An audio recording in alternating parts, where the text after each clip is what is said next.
ഇനി അദ്ദേഹം പറഞ്ഞ വാക്കുകൾ കേട്ടിട്ട് അതിൻ്റെ ബാക്കിയുള്ള സംസാരങ്ങൾ നമുക്ക് മുന്നോട്ട് പോകാം.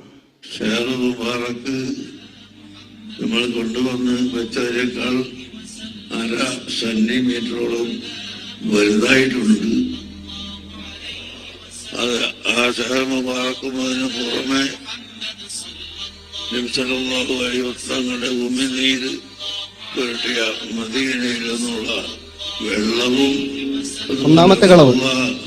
ഒന്നാമത്തെ കളവ് വെള്ളമാണ്. ഇനി ബാക്കി ശരീരത്തിൽ നിന്ന് വടിച്ചെടുക്കുന്ന. രണ്ടാമത്തെ കളവ് റസൂലുള്ളാഹി സ്വല്ലല്ലാഹു അലൈഹി വസല്ലമയുടെ ഖബർ ഷരീഫിൽ നിന്ന് വടിച്ചെടുത്ത പൊടി. ഇനി ബാക്കി കേൾക്കാം. അതും അതുപോലെ അവിടുത്തെ കൈ കൊണ്ട് കുത്തിയപ്പോൾ ജയറാനത്തിൽ നിന്ന് കൈയിന്റെ വിരല് ഭൂമിയിൽ കുത്തിയപ്പോൾ ഒഴുകി വന്ന വെള്ളത്തിൽ നിന്ന് അല്പം വെള്ളവും. പ്രവാചകൻ സല്ലല്ലാഹു അലൈഹി വസല്ലമയുടെ മോജിസത്തുമായി ബന്ധപ്പെട്ട് സംഭവിച്ച ഒരു സംഭവത്തെ അവിടെ നിന്നും പൗരോഹിത്യം ഇതാ ചൂഷണം ചെയ്തു. മൂന്നാമത്തെ കളവും പറഞ്ഞു. ചേർത്തുകൊണ്ടുള്ള വെള്ളമാണ് ഇവിടെ നിങ്ങൾക്ക് തരുന്നത്. അത് നിങ്ങൾ കൊണ്ടുപോയി നഷ്ടപ്പെടുത്തരുത്, വൃത്തിയില്ലാത്തൊന്നും ഒഴിക്കരുത്.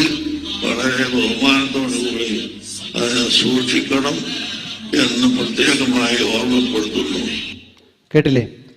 എത്ര കളവുകളാണ് പറഞ്ഞുകൊണ്ട് ഈ സമുദായത്തിന്റെ പോക്കറ്റടിക്കാനാണ് ഇവർ ശ്രമിച്ചുകൊണ്ടിരിക്കുന്നത്. ഒന്ന്, റസൂലുള്ളാഹി സ്വല്ലല്ലാഹു അലൈഹി വസല്ലമയുടെ മുടി എന്നത്, ആ കൊണ്ടുവന്ന മുടി അത് പ്രവാചകന്റെ മുടിയല്ല.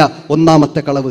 രണ്ടാമത്തത്, ആ പ്രവാചകൻ സ്വല്ലല്ലാഹു അലൈഹി വസല്ലമയുടെ ഖബർ ഷരീഫിലേക്ക് പൊടിയടിച്ചു കയറും, പിന്നെ ചന്ദനമിടും. അതൊക്കെ ഇങ്ങനെ വടിച്ചെടുത്തിട്ട് ആ പൊടിയും ഈ മുടിയും കുത്തിയ വെള്ളമാണ് ഇതാ നിങ്ങൾക്ക് തരാൻ പോകുന്നത്, അതുകൊണ്ട് നിങ്ങൾ ശ്രദ്ധിക്കണം എന്നൊക്കെ പറഞ്ഞുകൊണ്ട് അവിടെ ഒരു ചൂഷണത്തിന്റെ പഴുത് അവിടെ തുടങ്ങി വെക്കുകയാണ്.